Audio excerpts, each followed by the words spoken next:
everyone. No, sorry, it was there. You have to do that.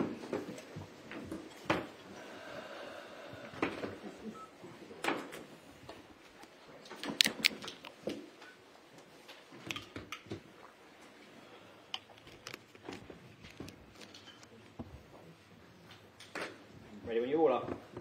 Thomas, how harsh did it feel to lose after you restricted them to so few chances in that second half, and then to lose to someone who might have been sent off? Can you ask me another question? That's tough. Oof, that's tough. I feel actually even more for the players.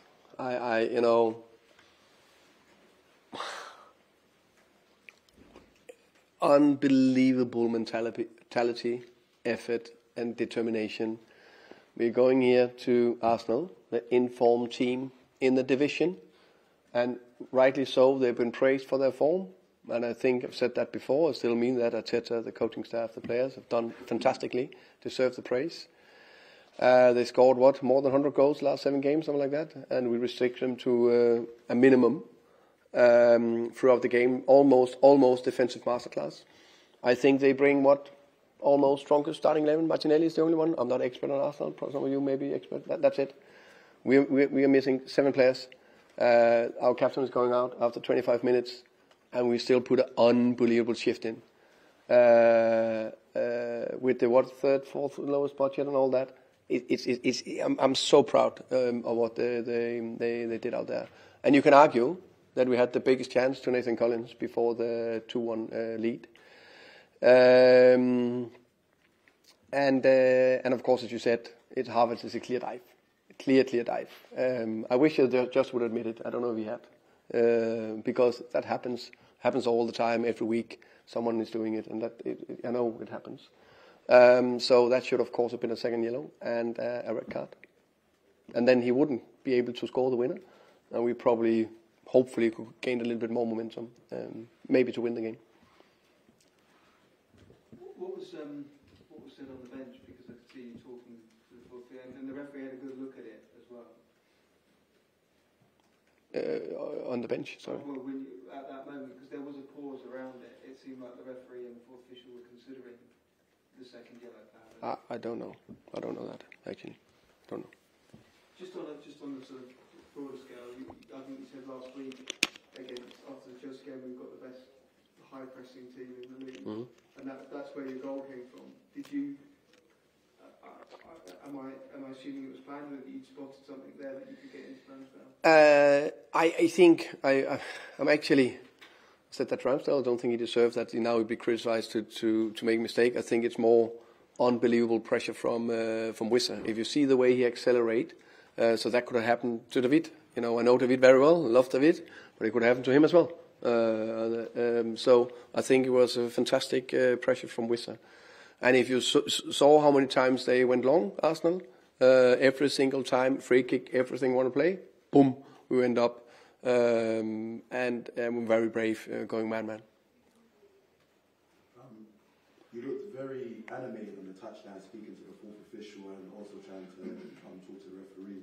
What did you sort of make of obviously I'm talking about the Havertz style. What did you make of the referee's performance and sort of the communication with the fourth official?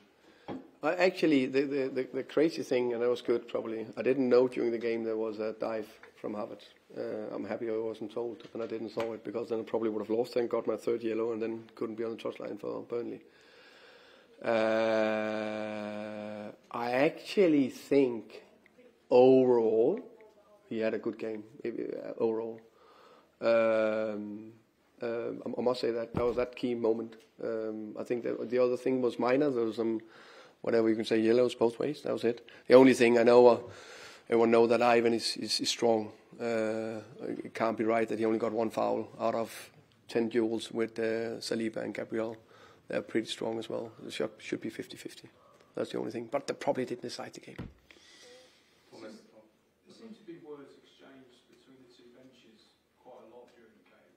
Did you have any issue with anything they were doing? Tried to focus on the game. I think you had some words for Ramsdale afterwards. Yeah, as I said, I think he's a very good keeper, and I actually I didn't want him to be involved in that situation. And again, I can't say it strongly enough. I don't think it was a mistake. I think it was very good pressure from Wissa. Thomas, it's still just 2 wins for 16 games for you, and now there's only 10 games left in the season. Like, today was a battling performance from you guys, nobody can doubt that. But does your confidence get affected at all a little bit, knowing that there's so little left in the season? Short answer, no, because of course we are devastated over that we didn't get anything out of a very good performance. But if you look, it's about the consistency. If you look at our games so far this season, I think there's 3 bad performances. West Ham, Everton and Sheffield United. Those are 3 bad performances. The rest have been some fantastic effort and performances. So, and eventually, the small margins that you need going your way will turn. If we keep putting a shift and a fight in like we do, no problem. It's another performance against the top 6 team where concentration has been lacking. Just how frustrating is that? I guess we need to give the top teams just a little bit of credit. Okay? Just a tiny bit. I know we are big Brentford, the bus stop in Hounslow. I think it's fair to say that they can create chances. So sometimes you get away with some of the situations. I would look back at the goals a little bit more in details. And I think City was more a slip. So today I think it was more, how can you say, goals that, yes, there also always something we can do something about. But I think, for example, 2 of the Liverpool goals we conceded, that was bad mistakes. The City was a slip, unlucky. So I think we are definitely in the right direction. And with the first goal, obviously Saka and White, they were combining quite a lot, and they've got quite a symbiotic relationship. They've played a lot for the club and country. That compared to Janelt and Keane Lewis-Potter, who haven't played together quite as much. What do you make of the idea that sort of gave them quite a big edge in that goal and also in the game? I think that goal, you know, you're playing against a top team. You can't stop everything. If I want to cross the ball, with all due respect for White, because I think he's doing very well, I think we can all agree that Ødegaard or Saka probably got more quality to put the cross in the box. So we should have dealt better with it in the box. End of discussion. But now you're mentioning Keane Lewis-Potter. How much did we see Saka today? I think he's fantastic, by the way. I think Saka is unbelievable fantastic. And I think he will do a deadly front 3 in the Euros this summer. But we're closing him down today very efficiently, which is big praise to the players and especially Keane Lewis-Potter.